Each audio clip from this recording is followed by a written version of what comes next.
अर्वाचीन India School Burhanpur holistic learning के साथ संपूर्ण विकास का वादा, जहां शिक्षा का नया दौर शुरू होता है। आधुनिक सुविधाएं, योग्य शिक्षक और संपूर्ण विकास का वादा।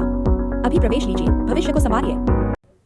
मध्य प्रदेश के बुरहानपुर में नेपा नगर विधायक मंजू दादू ने कलेक्टर हर्ष सिंह से मुलाकात की। उन्होंने अपनी कुछ मांगे रखी। आपको बता दें, शहर में आयुष्मान योजना के तहत कई अस्पतालों में सुविधाएं दी जा रही है, जिसमें अनियमितताएं बढ़ती जा रही है, फर्जीवाड़े की शिकायतें सामने आ रही है। मरीजों के साथ दुर्व्यवहार की शिकायतें भी विधायक मंजू दादू के पास पहुंची हैं। इन समस्याओं को लेकर वो कलेक्टर से 1-to-1 किया उन्होंने। इस समय यहाँ पे सिविल सर्जन प्रदीप मोजेस भी थे, CMHO राजेंद्र वर्मा भी थे। विस्तार से बातचीत की गई। यहाँ पे बताया गया कि आप इन अस्पतालों को सख्ती बरतें और ये किसी भी तरीके से मरीजों के साथ भेदभाव ना करें। वहीं जो सुविधाएं हैं, जो पैसा कितना लग रहा है, जांचों का पैसा नहीं लग रहा है, जो व्यवस्था है उसको डिस्प्ले करें, क्योंकि यहाँ पे किसी भी अस्पताल में बोर्ड नहीं लगा है कि कौन सी बीमारी के लिए आयुष्मान लागू है, कौन सी के लिए नहीं है।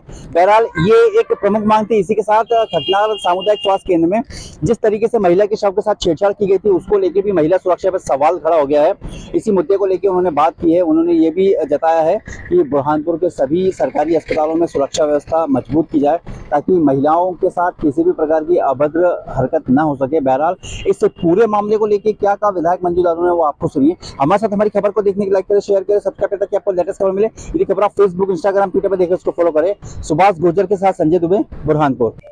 बिल्कुल, इस चीज को लेकर हमने आदरणीय मंत्री जी के संज्ञान में भी लाया है ये विषय, और कलेक्टर, SP इनके संज्ञान में भी, अपने स्वास्थ्य विभाग के भी संज्ञान में है, और बाकायदा इसमें पूरी जांच हो रही है। संबंधित जो अधिकारी है उनको उस जगह से उन्होंने हटा दिया है। जांच पूरी होंगी, उसके बाद कार्रवाई होंगी।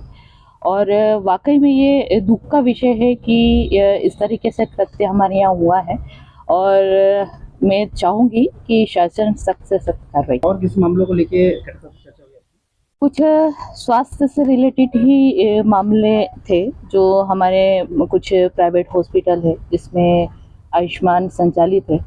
हमारे मोदी जी का तो ये एक लक्ष्य था कि एक गरीब व्यक्ति को इमरजेंसी में कौन सी सुविधा मिलनी चाहिए, जो मूलभूत सुविधा हमारी स्वास्थ्य होती है, तो उन्होंने 5 लाख का ATM कार्ड हमारा आयुष्मान दिया था कि वो पेशेंट जाएगा और इलाज तत्काल होगा। कुछ जगह से हमें शिकायत मिली थी कि ऐसी व्यवस्था नहीं हो पा रही है। कई जगह ये मिल रहा था कि भाई वहाँ पर ढंग से इलाज नहीं कर पा रहे हैं, बिल नहीं प्रोवाइड कर पा रहे हैं।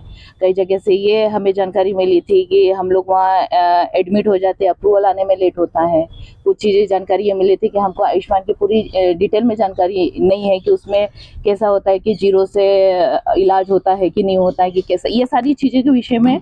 तो उस विषय में CHO कलेक्टर साहब, हम लोग सब साथ में बैठे कि अगर कुछ चीज़ों को लेकर अगर कहीं लापरवाही हो रही है तो उसमें तत्काल प्रभाव से हमें कार्रवाई करनी चाहिए, और सबको ये निर्देश देना चाहिए कि हमें आयुष्मान जो है, जिस योजना हमारे मोदी जी की है कि हमारे गरीब लोगों के लिए, अंतिम छोर व्यक्ति के लिए होनी चाहिए वो योजना, तो वो सार्थक साबित हो।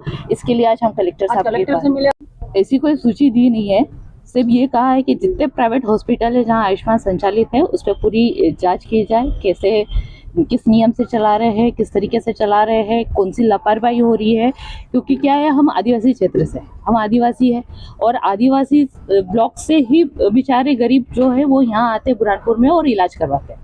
तो कम से कम हमारे आदिवासी क्षेत्र के लोग, कुछ लोग पढ़े लिखे हैं, कुछ पढ़े लिखे नहीं, किसी को नियम पता है, किसी को नहीं पता है, तो उसका किस तरीके से यूज हो रहा है कि नहीं हो रहा है। तो अगर नहीं हो रहा है तो उस पर कार्रवाई भी होनी चाहिए। ये भी अंदर है, वो तो जांच में पता चलेगा।